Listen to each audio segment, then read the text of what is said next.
guy. I don't agree with that. I don't agree with that. I think he's got to still get better at some things. There's some things I think he needs to tighten up on. But the thing is, in a way, see, like, and you're gonna segue into my next talking point because my next talking point was specifically about the Inoue fight. In a way, he needs to, like, he's wasting time. Like, he's going on down there. He's fighting TJ Doheny.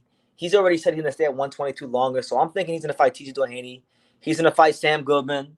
He's gonna fight Merjan. He's gonna fight all these guys. And give it some time. So we'll see. Tell Leo to hold his belts tightly until Inoue moves up. Oh, we will. And when Inoue moves up and he fights for them belts, those belts are staying with Angelo. They're not going with Inoue. I'm making that very clear. BT, can you be honest with us? Does Angelo really want the Inoue fight? Does he really think he can beat him? Yes. Long before, I'm gonna tell you guys like this. Before Angelo beat Tremaine Williams, before Angelo fought Alameda, before he was a featherweight, he's always talked about this fight with Inoue. He's always talked about beating him. We all think he could beat him. Nonito Donaire thinks he could beat Inoue. I know, take that with a grain of salt if you want to, but he said that. Yes, we talk about that fight all the time. And trust me, if you thought that he was ready for the Venado fight, if the day ever comes, and God willing, you guys know Inoue is one of my favorite boxers, as is Angelo, of course. When that day comes, he's going to be prepared, and he has every tool in the world to beat him. I know a lot of people are not going to believe that. They're going to say I'm being biased, like I was for Venado. They're going to say they're not going to give him a chance. They're going to say Inoue's too fast. He's this, he's that. But all I'll say is just give us. Don't write him off. Don't write him off. You may be in for a big shocker. Felipe says Leo will beat all of them. He has an advantage of having the IBF belt because the same day went. Yeah, I didn't even think about that. That's a good point.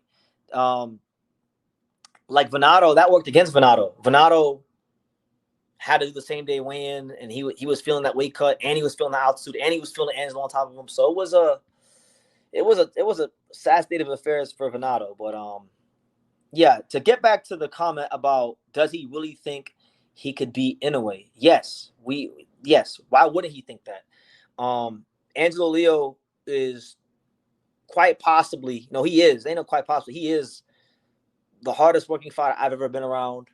I haven't met a fighter yet in all my 9-10 years covering boxing. You guys know I've been around the world. Been South Florida, New York, LA, Texas, Nicaragua, Japan, England. I've been in some places. I've met a lot of different fighters. I don't know anybody who loves boxing more than Angelo.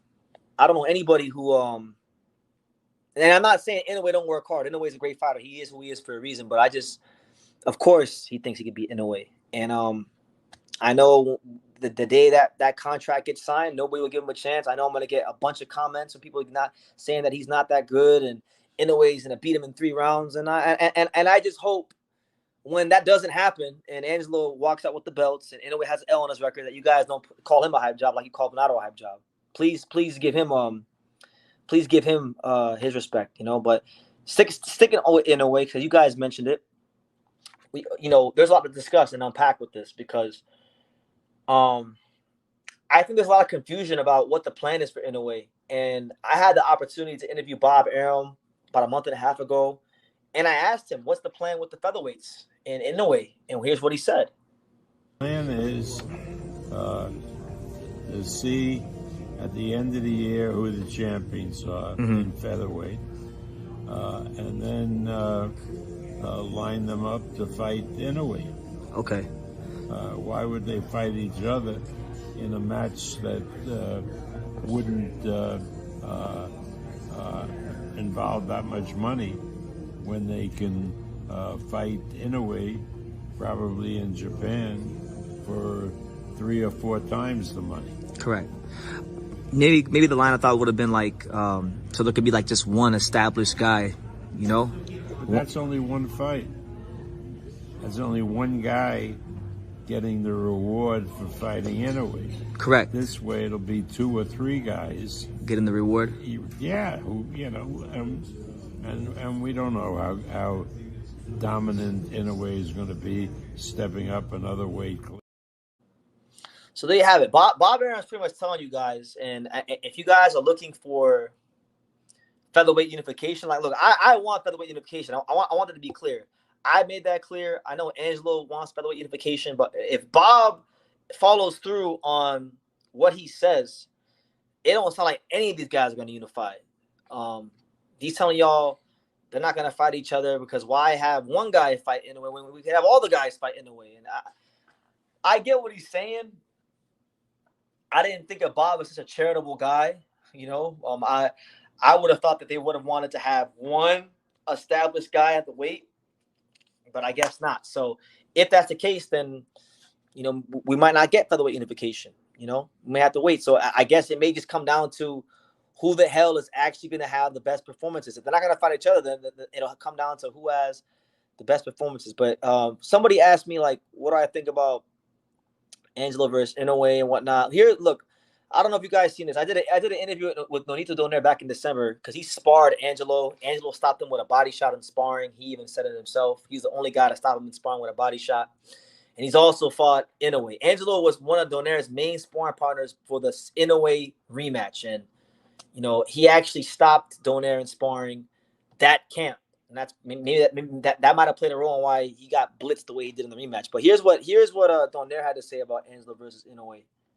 Perspective on this, because you fought Inoue and you sparred Angelo, and they might fight in the future if Angelo becomes champion. Would you give Angelo a chance in that fight to beat Inoue? 100%. I told Angelo this. There's a way to beat Inoue. You can't beat him if you're slower, but you can beat him by pressing.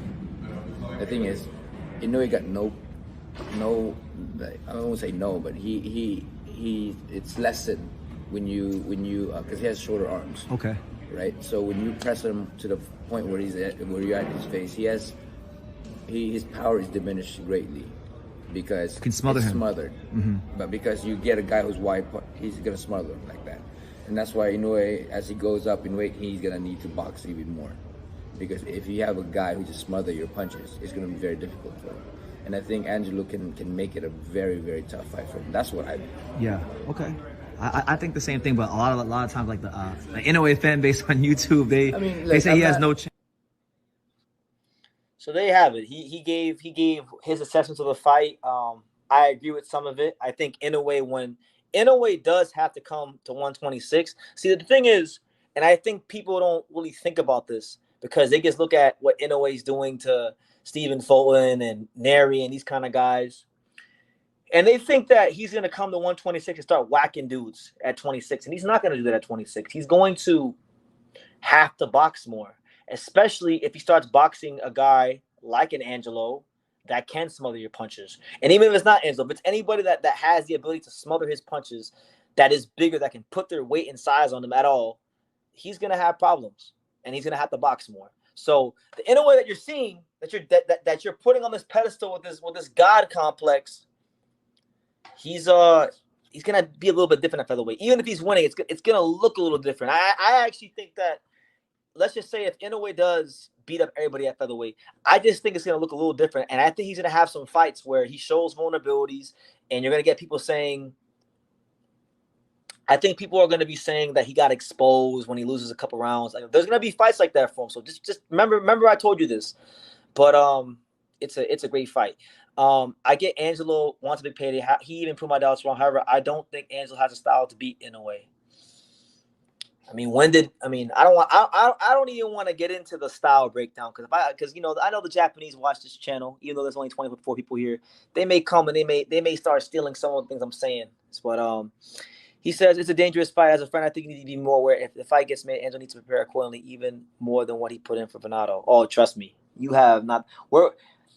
What you guys don't understand, and it's like I almost don't even want to say this in live, but I'll say it. Like, what you don't understand is Angelo's been preparing for that fight since before he fought like Tremaine Williams. That's been a fight that's been talked about for years. You know, so I could tell you guys all this to the cows come home. I could tell you guys what I think. You're not gonna believe me. So all we can do is just keep having these great performances, continue to bring exciting fights to the boxing world, continue to show, not just talk, because, you know, Angelo don't really talk. I'm probably the guy that does the most talking, you know, I don't want to say for him, but about him in boxing. And I don't want to. I don't want him to just be a talker. And he's not a talker. Angelo hates talking. He likes to be silent and mysterious. He's very to himself. But you're gonna see, and everyone who don't believe is gonna see. Everyone here, everyone in this chat, everyone who watches the playback, everyone who's ever said anything negative about that matchup, you're gonna see. And mind you,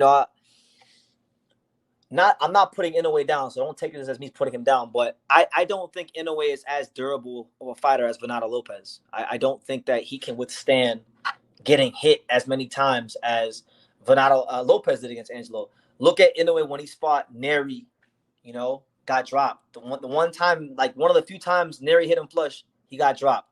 Donaire in the first fight broke his orbital bone, right? And credit to him, he fought back. He showed that he has the heart of a champion, and he showed why he's great. And I give him all the credit for those things. But I don't see him being more durable than Venado Lopez, and I think he's going to get hit a lot. And I think he's going to be in a fight he's never experienced before. So.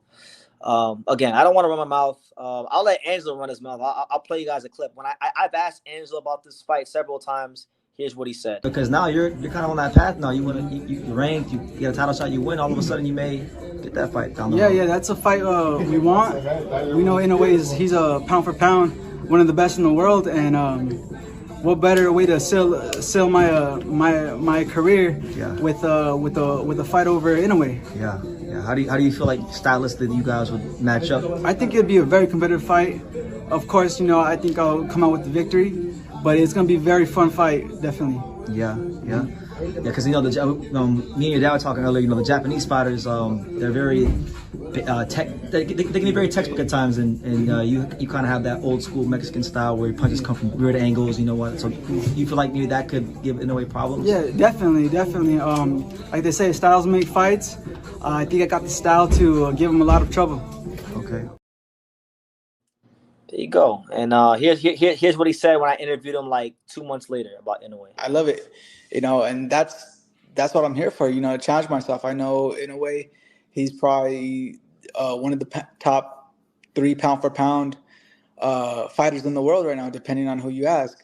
Mm-hmm. And me fighting him and beating him will put me in that superstardom. Will put me in that superstar status. And Absolutely. I love the matchup. Like you said earlier, I've sparred a lot of Japanese fighters. I know how they all kind of fight similar, but of course Inoue's in a whole different level. Mm-hmm. But I'm up for the challenge, and I love that fight for me. So look, very, very diplomatic answers. You're not gonna get Angelo Leo trash talking. He's not gonna go in there and say, I'm gonna fuck Inoue up or anything like that.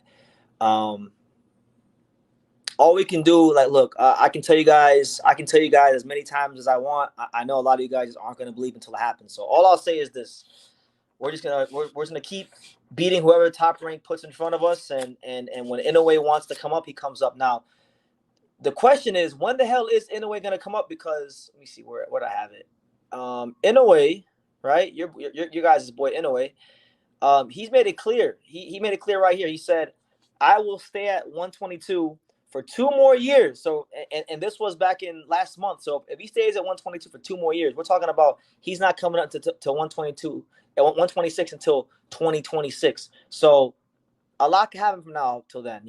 I don't think Angelo's not gonna lose. I don't think till then, but his body could outgrow the division, so we'll see. He said he wants to be physically matured and developed, but he will not move up to the featherweight category as of yet. So expect to see, if we're taking Inoue word at face value, expect to see him against the likes of Merjan Akhmadaliev, because everyone wants to see that fight.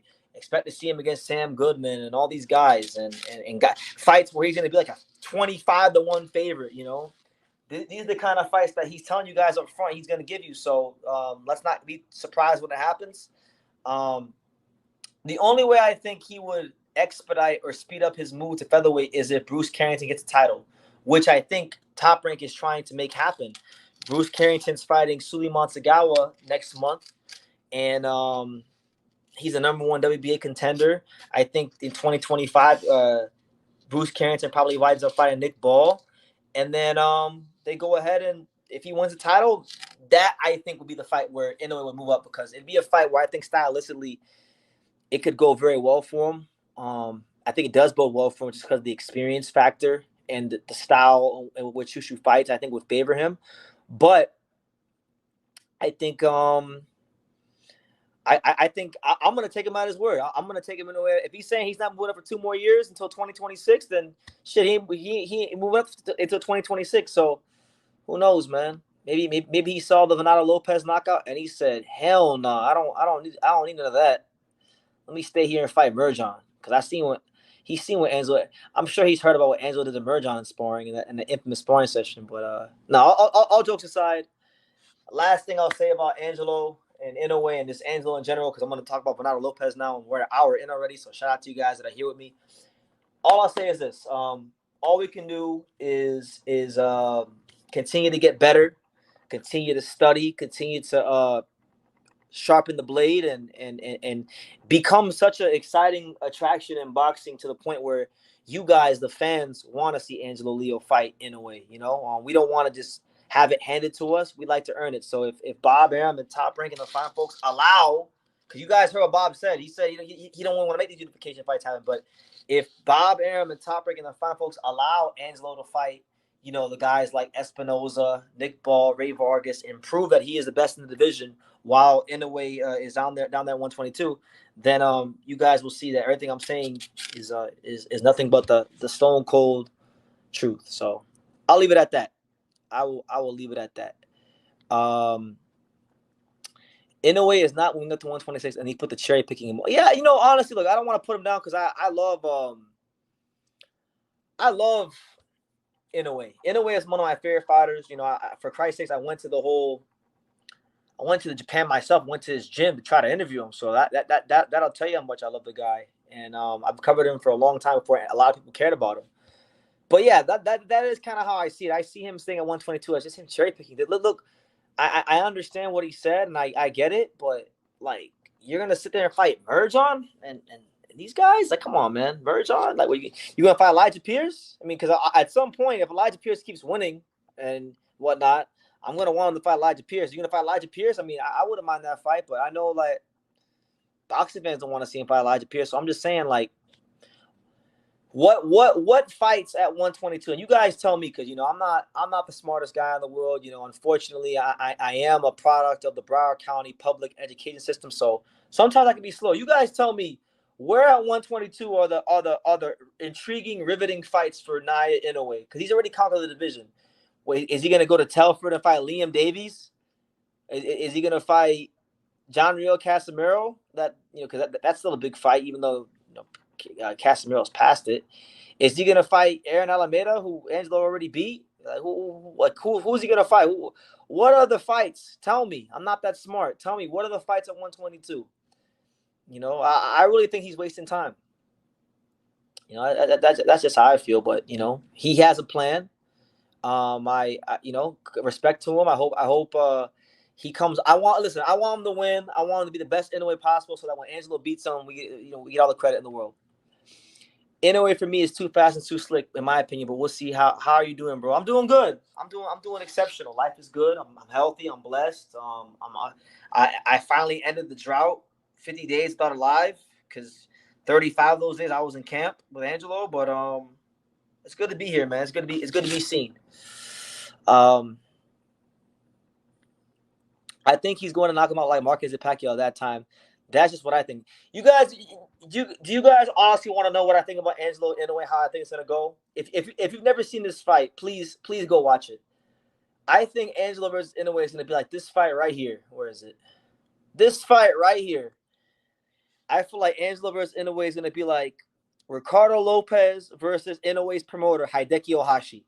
You know, for those of you who never seen that fight, we all know Ricardo Lopez. And I know Ricardo Lopez undefeated. You know, Angelo is not as great as Ricardo Lopez, at least not yet. Or he probably never will be, because Ricardo Lopez is undefeated. And Ricardo Lopez is arguably the greatest Mexican fighter of all time. He's in that discussion, right? So he's in rarefied air. I don't want to, just because Angelo's my friend, I don't want to be like, you know, delusional. Ricardo Lopez is Ricardo Lopez. But there are some things in this style, Ricardo Lopez, that are similar to Angelo. Just so you guys know, Ricardo Lopez is a personal favorite fighter of Angelo Leo. So if you watch Ricardo and you watch Angelo, you'll see some things style wise that are similar here and there.